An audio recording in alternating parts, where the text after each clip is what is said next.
নে ভাই ও নে ভাই নে ভাই আপনার এই দেশের মধ্যে কি শুরু করছেন এইটু মোল্লা করতে পারেন নে ভাই আপনার হয়েছেন একজন নায়ক নায়িকা হিরো ভিলেন আর মোরা এই 18 কোটি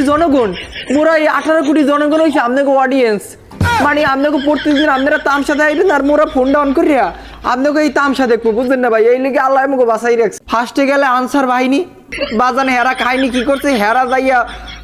ঢাকার বিশ্ববিদ্যালয়ের ছাত্রকে হাত দিয়েছে তারা চায় কি আমাদের দাবি আমাদের তারা ডাইরেক্ট এক দফা দাবি তাদের কোনো ওই 10 দফা 2 দফা 3 দফা দাবি নেই তারা ডাইরেক্ট এক দফা দাবি নিয়ে নামছে তাদের দাবি হইতেছে কি তাদের আনসার বাহিনীকে সরকারি করে দিতে হইবে গেলে হে একটা তামসা এরপর আপনারা এলেন কিরিং কিরিং টেলিফোন হ্যালো হ্যালো এরপর আপনারা ঢুকলেন নে ভাই আপনারা কি করলেন ঢাকার রিক্সা দিয়ে দারোগার বাড়ি ঘেরাও দাও সব বাড়ি ঘেরাও টেরাও দিয়ে এইবার ব্যাটারি চালিত রিক্সা আর যারা ওই পার রিক্সা প্যাডেল রিক্সা এগুলোকে দিলেন বাজাইয়া এই আপনারা শুরু করেন আন্দোলন